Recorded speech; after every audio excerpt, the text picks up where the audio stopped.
So Will Stein, Oregon's offensive coordinator, was phenomenal on Saturday. Notice when the offense doesn't punt, you don't get the fire Will Stein, he's horrible, not good, like those sorts of things go away because Twitter overreactions are, of course, undefeated. So too are the Dylan Gabriel critics that, would pop up in my mentions frequently in the first couple of games.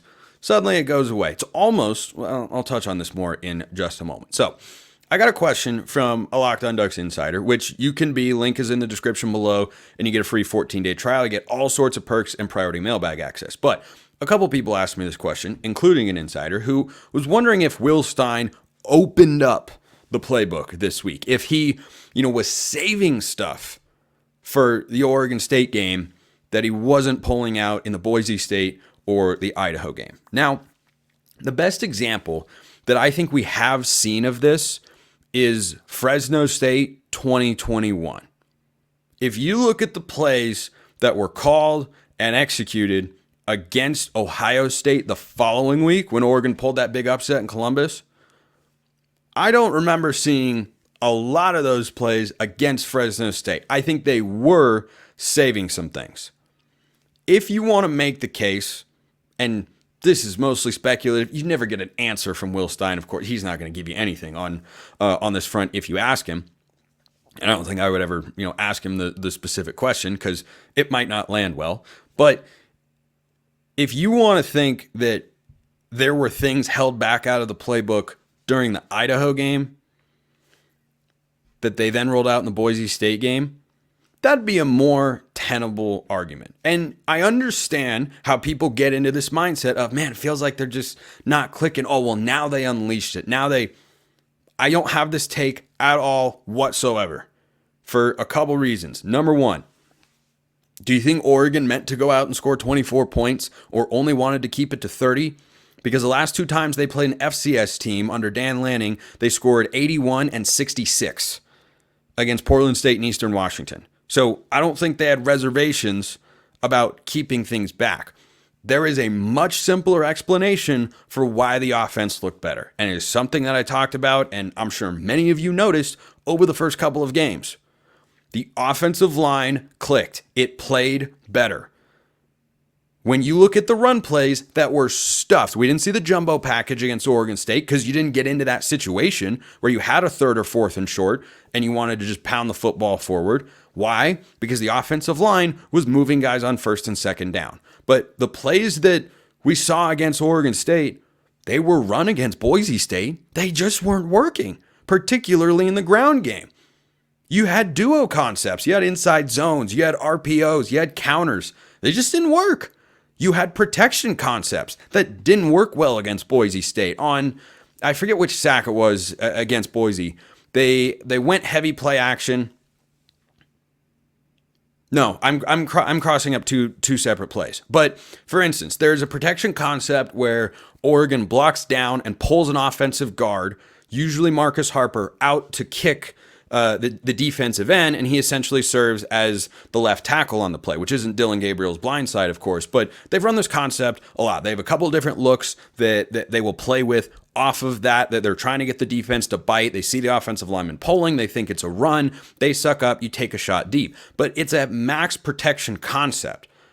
Oregon did that several times against Boise State, including the touchdown that they threw to Evan Stewart after the Tez Johnson punt return that was in the touchdown. Well, they did that against Oregon State. They called deep shots. They called a lot of the same plays because Will Stein is not radically altering his playbook week to week. So the offensive line, you cannot understate the importance of that unit playing well and what it did for the offense because you had time to sit in the pocket. You had to, and by the way, the offense against Boise State was not as bad as it might have felt in the moment. It certainly wasn't great. I think a lot of fans clung to the tunnel screen hook and ladder. That was weird. Okay, it was a weird play call that went for a trick play. It was like, why do you need to call something like that against Boise State? You should be able to line up and run the football. But if you go look at what Oregon actually did in the second half, they ran the football well. Jordan James averaged 6 yards a carry against Boise State, and he's been running great all year. More on him coming later in the show. And they took a deep shot on that final drive, and they completed several deep shots over the course of the game, and they wanted to take others. The protection just wasn't there. But then it was against Oregon State, and I think the Beavs were playing in a very soft zone, and I think Will Stein adapted to that and said, okay, we had a couple of chunk plays, the long touchdown to Trayshawn Holden, but mostly, if you're going to give us 10, 15 yards, and you're just going to sit off, we'll let Evan Stewart run a route with an 8-yard cushion all day long because he's going to push the corner up and hit a comeback route, and it's going to be an easy pitch and catch. And so I don't think there was anything, especially going into the Boise State game, with regards to, well, he's, saving stuff for Oregon State. Like, Boise State is a better team than Oregon State. Full stop. Boise State is much better. They've got better players. They've got coaching staff continuity. I mean, not a ton, but more than Oregon State still. Like, Boise State is going to be a better football team.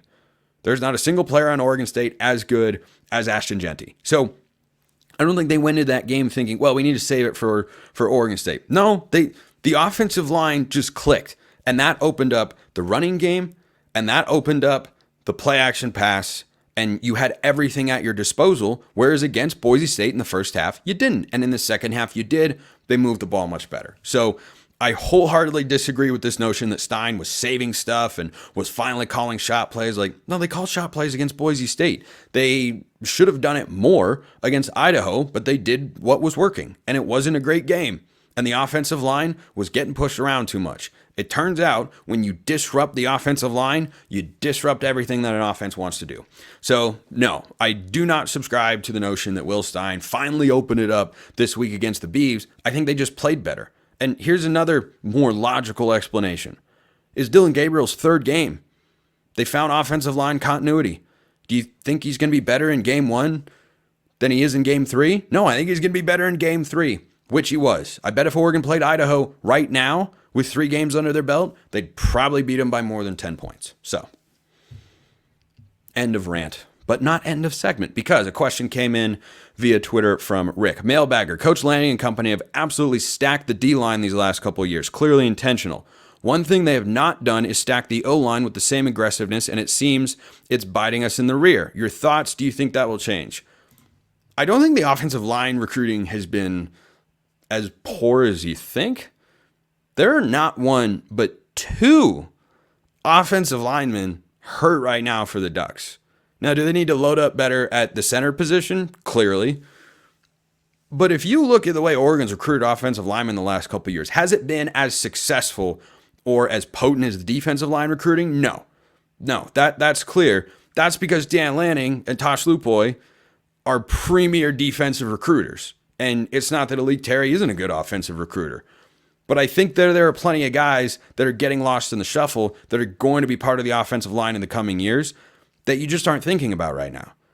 And Dan Lanning has said about the offensive and defensive lines, he said it about defensive line when I asked him about Big Ten Media Day, because that's what my question was in regards to, but the same principle applies to the O-line, which is you are very unlikely to play early in your career. It takes at least 2 years to get fully integrated. It takes sometimes 3 years to become even a rotational player.